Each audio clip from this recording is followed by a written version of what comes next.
Meus amados, eu agradeço a Deus a oportunidade de estar novamente aqui nessa igreja, de rever cada irmão, cada família, de rever o pastor Silvio. Que Deus seja abençoando e sustentando a sua vida, o seu ministério, ver cada um daqueles que servem o Senhor, e principalmente nossa casa, a casa de apoio, aquilo que Deus proporcionou que nós pudéssemos realizar naquela casa, para a glória e para a honra ao nosso Deus. Hoje é um dia de gratidão, mas é um dia também de estudo da palavra de Deus. Eu creio que muitos de nós perguntamos a nós mesmos, o que é amar? Uma expressão tão falada, tão dita, tão anunciada, e todos nós muitas vezes achamos que amar é uma coisa tão simples, que amar é simplesmente amar, é dizer eu te amo. Hoje nós estamos com dificuldade para dizer que amamos as pessoas, e às vezes é até mal entendido quando nós falamos para alguém eu te amo. Mas eu gostaria que nós pudéssemos olhar essa expressão do amor à luz do texto mais conhecido das Escrituras Sagradas. Quando nós terminarmos o estudo essa noite, eu quero que você leve para casa 3 coisas, que você possa praticá-las na sua vida. Aí você vai sentir que há algumas coisas que são muito difíceis para nós. Falar é fácil, mas viver se torna extremamente difícil quando nós colocamos de acordo com as Escrituras Sagradas. O texto que nós vamos ler é o texto do bom samaritano, é o texto mais conhecido das Escrituras. Lucas capítulo 10, a partir do verso 25. Eis que certo homem, intérprete da lei, se levantou com o intuito de pôr Jesus à prova e disse-lhe: Mestre, que farei para herdar a vida eterna? Então Jesus lhe perguntou: o que está escrito na lei, como interpretas? A isto ele respondeu: amarás o Senhor teu Deus de todo o teu coração, de toda a tua alma, de todas as tuas forças, de todo o teu entendimento, e amarás o teu próximo como a ti mesmo. Então Jesus lhe disse: respondestes corretamente, faze isto e verás. Ele, porém, querendo justificar-se, perguntou a Jesus: quem é meu próximo? Jesus prosseguiu, dizendo: certo homem descia de Jerusalém para Jericó e veio a cair em mãos de salteadores, os quais, depois de tudo lhe roubarem e lhe causarem muitos ferimentos, retiraram-se, deixando-o ir morto. Casualmente descia um sacerdote por aquele mesmo caminho e vendo-o passou de largo. Semelhantemente, um levita descia por aquele lugar e vendo também passou de largo. Certo samaritano que seguia o seu caminho passou de perto e vendo compadeceu-se dele. E chegando-se, pensou-lhe os ferimentos, aplicando-os óleo e vinho, e colocando-o sobre o seu próprio animal, levou-o para a hospedaria e tratou dele. No dia seguinte, tirou 2 denários e os entregou ao hospedeiro, dizendo: cuida deste homem, e se alguma coisa gastares a mais, eu te indenizarei quando voltar. Qual destes 3 te parece ter sido o próximo do homem que caiu nas mãos dos salteadores? Respondeu-lhe o intérprete da lei: o que usou de misericórdia para com ele. Então lhe disse: vai e procede tu de igual modo. O Pai, fala ao nosso coração, às nossas vidas nessa noite. Que cada um de nós que aqui estamos para agradecer, para louvar, para conhecer a Tua Palavra, sejamos abençoados pelo texto ora lido, pelo Teu Espírito Santo iluminando-nos para a compreensão do texto. E em nome do Teu Filho Jesus é que oramos e agradecemos por tudo. Amém. Quando você olha a casa de apoio aqui em Barreto, você pergunta: por que essa casa surgiu? E depois você vai ouvir alguns irmãos que estão presentes nessa casa desde o seu início. Você vai descobrir que essa casa surgiu porque a igreja pôde sentir a dor daqueles que vinham à igreja, participavam do trabalho e que estavam aqui em tratamento de saúde. E muitos deles sem muitas condições, e muitos deles sem aonde ficar, muitos deles sem abrigo, muitos deles sem condições financeiras para buscar um lugar de repouso, de apoio, jogado nesta ou naquela pensão, ou neste ou naquele hotel, ou alugando este ou aquele cômodo, algumas vezes até insalubres, difíceis. Foi aí que a igreja sentiu. A igreja viu o drama desses irmãos, e a igreja sentiu que precisava dar algo em troca, numa expressão de amor, de misericórdia, de ajuda. A igreja se dispôs a amar essas pessoas. Alugou a casa, depois a igreja começou a sonhar em comprar uma casa, lançou o projeto, lançou o desafio para muitas pessoas e para a Igreja Nacional, para que pudéssemos adquirir a casa, de acordo com a vontade soberana do Senhor. Mas foi um ato de amor. O texto sagrado que nós temos é um texto que descreve este ato de amor, amar o próximo. Mas o que significa amar o próximo? Nós muitas vezes falamos, tantas vezes, eu te amo, eu gosto de você, eu aprecio você, mas o que significa, à luz das Escrituras Sagradas, ao ponto de Jesus dizer que quem o cumpre, cumpre a lei. E quem o cumpre, de fato, entendeu a expressão exata do Evangelho. É interessante que esse texto é uma descrição do próprio ministério de Cristo Jesus. E nós vamos compreendê-lo na medida que nós coloquemos as posições.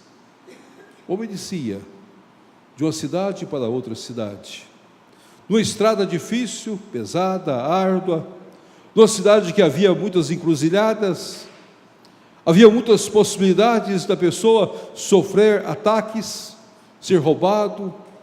Naquela época a viagem era feita ou montado em um animal ou a pé. Aqueles que não tinham recursos iam a pé. Entende-se, portanto, que aquela pessoa descia a pé, aquela região, e ela foi abordada, foi assaltada, e foi deixada à beira do caminho no estado miserável, sem nenhuma condição. Descia por aquele lugar um sacerdote, olhou aquela situação e passou de largo. Não é que o sacerdote não observou o que estava acontecendo, mas ele simplesmente tomou a decisão de não se envolver. Era melhor, naquele momento, como homem religioso que era, não se envolver. Passou de largo. Nós vamos ver a razão. O escriba, que também representava a lei, olhou aquele quadro e passou de largo. Jesus ali estava fazendo uma crítica ao movimento religioso dos seus dias. Os legalistas e aqueles que pronunciavam uma religião simplesmente de aparência. Jesus usa alguém que, de uma forma inusitada, um samaritano, para ilustrar este fato. Desce o samaritano, olha para aquele homem, desce o seu animal, cura os seus ferimentos, coloca remédio nos seus ferimentos, depois o coloca sobre o seu próprio animal e continua a viagem. Há aqui 3 áreas que eu gostaria de colocar para os irmãos. Amar é, primeiro, uma disposição para o sacrifício. Qualquer pessoa que parasse naquela estrada, qualquer pessoa que tomasse a decisão de ir ao encontro daquele que estava caído, estava arriscando a sua própria vida, estava pondo a sua vida em risco. Não era simplesmente um ato de olhar alguém caído, de tomar a decisão de ir lá onde ele estava, de movê-lo, mas era alguém que colocava a sua própria vida numa condição de risco, estava disposto ao sacrifício, estava disposto a assumir um compromisso sacrificial em prol daquela pessoa. Quando a igreja presbiteriana, a 4ª igreja, assumiu a casa de apoio, ela não assumiu simplesmente de fazer um ato, mas ela assumiu como uma forma de sacrifício. Ela teria de abrir mão de várias coisas para cumprir esse ministério, de várias funções para cumprir esta obra. Não era simplesmente dizer, nós vamos ter uma casa e pronto. Não era isto. Era algo muito mais, muito maior. E foi isso que Jesus fez por nós. Ele foi enviado pelo Pai, como um ato de amor, para morrer por mim e por você. Ele veio dar a sua vida em sacrifício por nós. Então, quando você ama a sua esposa, você tem que estar disposto a sacrificar por ela. Isso muitas vezes é difícil para nós. Quando você fala, eu amo meu marido, você tem que estar disposto a sacrificar por ele. Quando nós falamos, nós amamos nossos filhos, nós temos que estar dispostos a sacrificar pelos nossos filhos. Dar de nós, em sacrifício, pelos nossos, de acordo com a vontade do Senhor.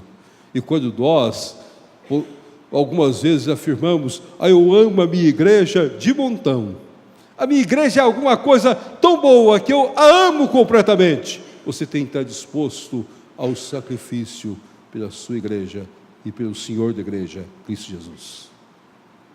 Amar não é um ato de palavras, é um ato de ação. Não é um gesto, mas é uma atitude que transforma, que muda a situação. Os religiosos muitas vezes não estão dispostos a isso. Os legalistas muitas vezes não fazem isso. Nós precisamos fazer como expressão básica das nossas vidas e do nosso envolvimento ministerial para a glória de Deus, para o louvor de Deus e para a honra de Deus. É isso que faz diferença na igreja.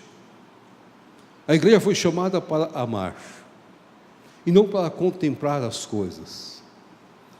E se você um dia quer de fato assumir o Evangelho de Cristo Jesus, seja disposto a colocar sua vida em sacrifício a Deus, para a glória de Deus, para o louvor de Deus e para a honra de Deus. O que mais me chamou a atenção quando estive a última vez na Coreia foi observar o lugar dos mártires. E observando cada um daqueles lugares de muitos mártires que deram a sua vida em prol do Evangelho de Cristo Jesus, tem um momento que você olha para o espelho. E quando você olha para o espelho, você vê a sua própria imagem. E há uma expressão dizendo, você pode ser o próximo. No Brasil, nós não pagamos um preço. Nós não pagamos nenhum preço para estar na igreja. Ninguém abre mão do seu emprego, ninguém abre mão das suas comodidades, ninguém abre mão das suas propriedades para servir ao Senhor.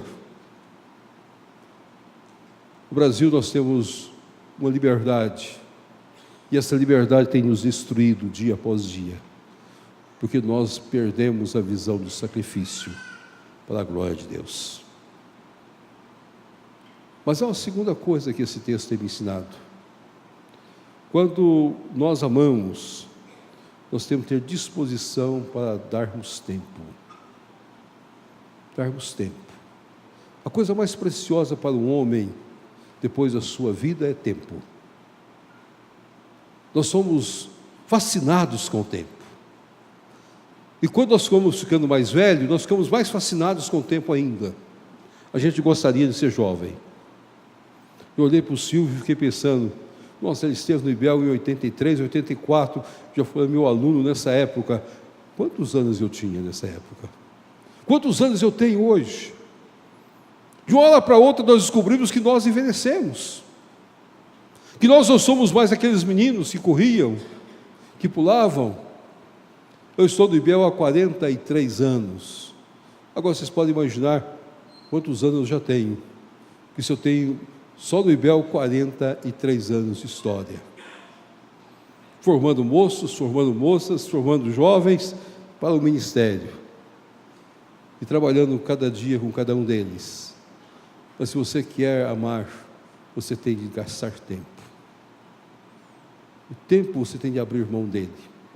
Aquele samaritano olhou para aquela situação e agora diante dele estaria um grande dilema. Ele precisava levar aquele homem ferido.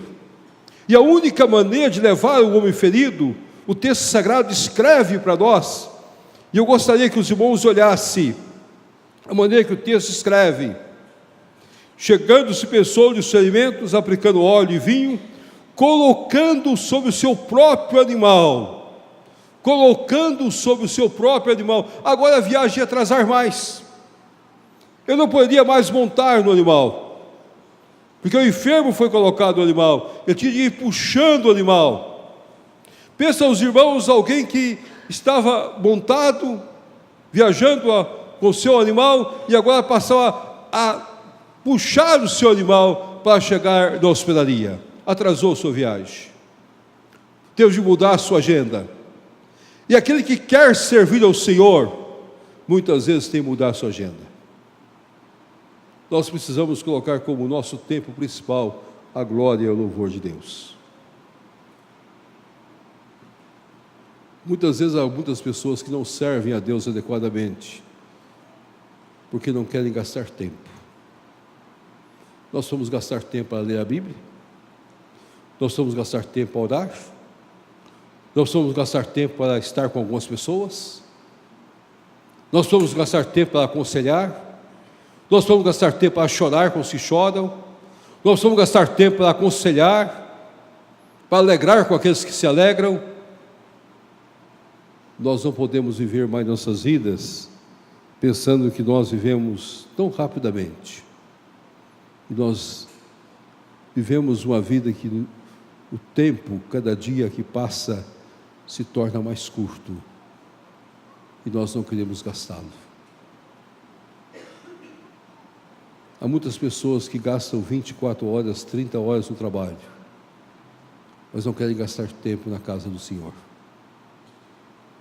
O trabalho tem que ser rápido, não pode ser mais do que o tempo necessário. Tem tantos compromissos, arranja tanta coisa para fazer. Nós vemos um mundo em que a ditadura do tempo está nos destruindo cada vez mais. A ditadura da idade está destruindo cada um de nós. E nós olhamos para o tempo e pensamos que ele é o nosso dono. Uma das coisas que eu tenho aprendido depois de alguns anos de ministério é que eu sou dono do meu tempo. Às vezes algumas pessoas me ligam e dizem: pastor, nós gostaríamos de falar com o senhor, sabemos que o senhor é muito ocupado. Eu disse: meu querido, a única coisa que eu sou ocupado é que eu sou dono do meu tempo. Fale à vontade. Nós temos o tempo que nós precisamos. Não há nada que é urgente na vida a não ser o cuidado por pessoas. E quando você chega a uma casa como a casa nossa de apoio aqui em Ribeirão, e quando encontramos pessoas que estão tratando no hospital aqui em Barretos, pessoas que vêm dos lugares mais longínquos possíveis, alguns que vêm lá, Porto Velho, outros do Acre, outros lugares mais perto, aqui fazer tratamento. O que elas vão entender é que agora elas precisam gastar tempo com a sua saúde. Às vezes correram demais, se envolveram com tantas coisas, mas agora vão ter tempo também para pensar, para orar, para interceder. Mas nós não podemos chegar a essa época para gastar tempo com o Senhor.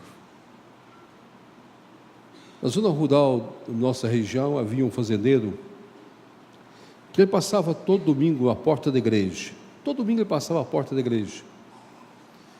Eu tive o privilégio de ser responsável por aquela igreja um período, e nós convidávamos aquele homem: vamos entrar, vamos participar conosco. Ele usava sempre a mesma expressão: pastor, hoje é domingo, mas eu tenho de cuidar do meu rebanho, eu tenho de tratar do meu rebanho, eu tenho de dar leite, eu tenho de fazer isso, tenho de fazer aquilo, eu tenho muitas atividades lá na fazenda, mas vai chegar um momento, um dia, que eu vou poder gastar tempo para estar na igreja.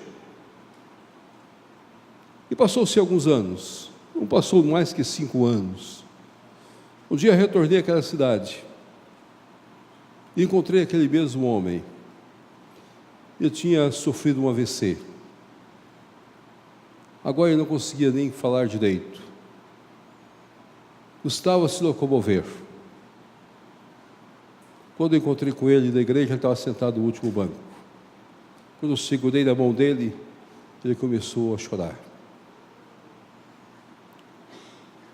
Com dificuldade, mas chorando. Aí ele conseguiu balbuciar: pastor, Deus me trouxe tão rápido. Agora eu tenho tempo. Mas por que Deus não me conscientizou quando eu tinha energia? Por que Deus não me deu condições de estar aqui quando eu podia andar com as minhas duas pernas? Quando eu podia falar? Nós muitas vezes pensamos que podemos gastar tempo só quando nós não tivermos mais condições. Não é isso que Deus quer de nós. A maior lição desse texto foi que o samaritano, num ato de amor, mudou a sua agenda, mudou o seu compromisso, mudou a sua situação, mudou a sua história, mudou todas as coisas, porque ele precisava. Foi isso que Jesus fez por nós. Jesus deixou bem claro a nós, quando alguém perguntou para ele: Lázaro já está, disse: não é hora, não está chegando a hora, vamos gastar mais um pouco de tempo. Se existe alguma coisa que nós precisamos aprender com Jesus, é a paciência que Jesus teve com cada detalhe, com cada situação da vida. E nós muitas vezes não temos olhado o Evangelho nessa perspectiva. Mas há nesse texto uma outra verdade que me chama profundamente a atenção. Depois de colocá-lo na hospedaria, aquele samaritano, Jesus Cristo usou um samaritano, ele não usou um judeu. E aqui é um dos únicos lugares das Escrituras Sagradas que Jesus coloca isso de uma forma muito clara. Aquele samaritano tomou do seu próprio recurso e pagou a hospedaria para aquele homem. E o texto sagrado diz para nós: se alguma coisa gastares a mais, eu te indenizarei quando voltar. Colocar os seus recursos a serviço do Mestre. Jesus colocou então a última coisa, que para o homem é mais importante: os recursos que ele possui. Nós não podemos pensar nos nossos recursos para nós. Nós precisamos pensar nos nossos recursos para os outros. Quando a igreja presbiteriana, a quarta igreja de Barretos, pensou na casa de apoio, ela estava tomando a decisão de colocar os seus recursos para cuidar de pessoas. De maneira alguma vai ter ofertas para suprir todas as necessidades. De maneira alguma vai mandar recursos vindos de outros lugares para cuidar de todas as pessoas. O conselho da igreja naquele dia, e eu louvo a Deus por esse esforço do conselho, o conselho diz: nossa igreja vai colocar os seus recursos para esta obra. Não sabemos como, mas nós estamos dispostos a isso. Nós temos de ter essa disposição, meus amados. Os meus recursos só valem se eles estão a serviço do Senhor. Eles não valem para outra coisa, a não ser para a glória de Deus e para o louvor de Deus. Nós somos uma sociedade materialista, e nós queremos que os nossos recursos determinem todas as nossas ações, e nós esquecemos que a única maneira que Cristo quer de nós é nos ensinar que nós precisamos colocar debaixo da cruz dele tudo que nós temos, para o serviço dele e para a glória dele. Igrejas evangélicas não exploram ninguém. Nenhuma igreja evangélica explora. Nós trabalhamos com dízimos e com ofertas. E nós trabalhamos assim, porque nós queremos ensinar as pessoas que a nossa dependência é total, exclusiva de Deus, para a glória de Deus. No período em que o povo de Israel pensava que precisava de alguma coisa, Deus dirigiu esse povo por 40 anos, e o dirigiu do deserto, para que esse povo pudesse descobrir que não era daquilo que eles plantavam que eles sustentavam as suas casas. Deus mandou o maná. Deus não deixou a roupa ficar rasgada, nem o sapato ficar roto. Deus cuidou desse povo por 40 anos. Agora, quando esse povo entrou na terra prometida, no texto sagrado, no capítulo 6 de Deuteronômio, quando chegar à sua casa, leia esse texto, 1, 2, 3, 4, 5, decore esse texto. Esse povo iria receber pomares que eles não tinham plantados, vinhas que eles não tinham plantadas, cidades que eles não tinham edificadas, poços que eles não tinham abertos. Deus estava dando tudo para este povo. Era a graça de Deus, é o poder de Deus, é a misericórdia de Deus que sustenta o seu povo. Quando você caminha para Apocalipse capítulo 12, que é uma descrição da igreja, e na caminhada para Apocalipse capítulo 12, quando mostra a igreja, há um texto singular em Apocalipse capítulo 12, fala que a igreja é levada para o deserto. E por que para o deserto? Para aprender a sua dependência exclusiva e total de Deus.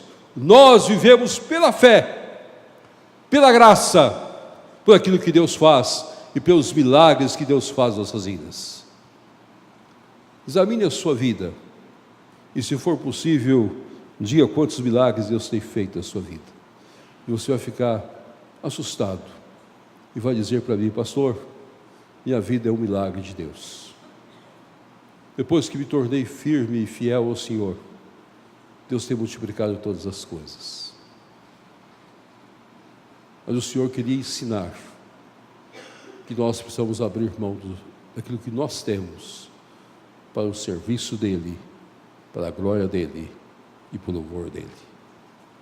Eu agradeço a Deus a disponibilidade do conselho da igreja. A igreja presbiteriana mandou parte dos recursos, mas eu perguntei ao pastor Silvio e ele deixou bem claro que não foi todo suficiente. Faltou algo que a igreja teve de suprir.